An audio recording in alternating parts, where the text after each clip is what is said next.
परिवेश सुरक्षा आम दायित्व मु कथा देउची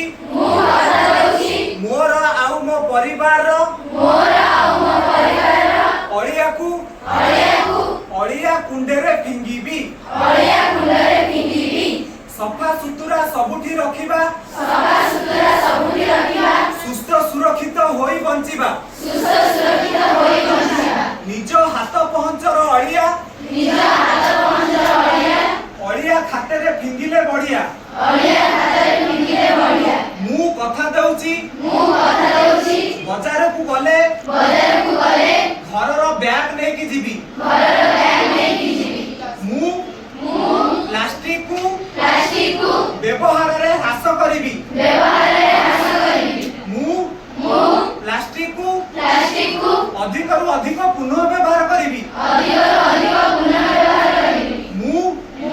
प्लास्टिक को पुनः चक्रण पाई देबी